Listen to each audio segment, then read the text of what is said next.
कभी कभी ज़िंदगी एक ऐसे मोड़ पर लाकर खड़ा कर देती है जहाँ ना आगे जाने की हिम्मत होती है न पीछे लौटने की। बस इंसान ठहर सा जाता है यादों और आंसुओं के बीच। कहीं यह कहानी है अरफा की, एक ऐसी लड़की जिसने सब कुछ खोकर भी किसी को मुस्कुराना सिखा दिया। छोटे से कस्बे सुल्तानपुर में अरफा अपने अम्मी अब्बू के साथ रहती थी। मिट्टी की खुशबू, नमाज की आवाज़ें और चौखट पर रखे पुराने गमले, यही उसका संसार था। अरफा बहुत चुप लड़की थी, पर उसकी आंखों में एक अजीब सी चमक थी। हर शाम वो आसमान को देखती और कहती, देखो अब्बू, बादलों के पीछे कोई अपनी कहानी लिख रहा है। अब्बू मुस्कुरा देते। उन्हें नहीं पता था कि एक दिन वही आसमान उनकी बेटी के आंसुओं का गवाह बनेगा। कुछ सालों बाद कॉलेज के पहले दिन अरफा की ज़िंदगी में समीर आया। सादासी शक्ल और आंखों में गहराई, जैसे किसी ने सारा दर्द उनमें छुपा रखा हो।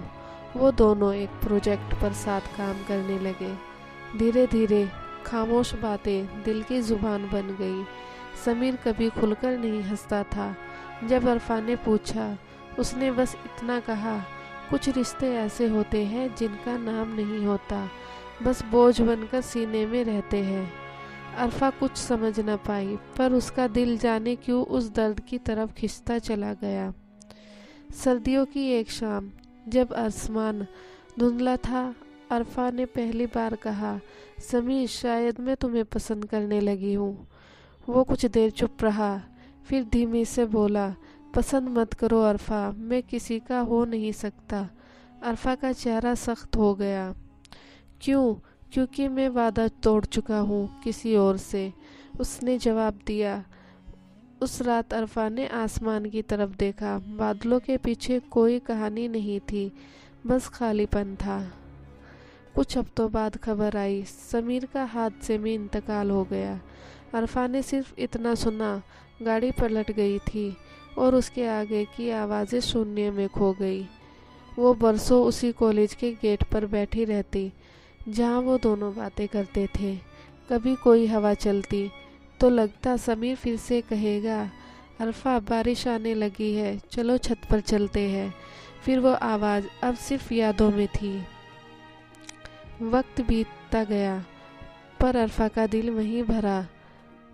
वक्त बीतता गया, पर अरफा का दिल नहीं भरा। वो एक छोटी सी लाइब्रेरी में काम करने लगी, जहाँ पुराने कागज़ों की खुशबू उसे सुकून देती थी। एक दिन किसी किताब के बीच से उसे एक कागज़ मिला। कागज़ पर समीर की लिखावट थी, अगर कभी मैं ना रहूँ तो आसमान को देखना, जहाँ बादल हो समझ लेना मैं वही हूँ, तुम्हारी दुआओं में छुपा हुआ। अरफा रो पड़ी। बरसों बाद उसकी आंखों से आंसू बहे, पर इस बार वो नमाज के बाद की तरह हल्के थे। उम्र के आखिरी पड़ाव में अरफा ने अपने कमरे में दीवार पर एक लाइन लिखी, कभी किसी को इतना मत चाहो कि दुआ भी उसी की खुशबू ले आए। वो अपने कमरे में खिड़की से आसमान देख रही थी। हल्की बारिश शुरू हुई। लोग कहते हैं उस रात बादलों के बीच एक तारा टूटा था, शायद समीर उसे लेने आया था।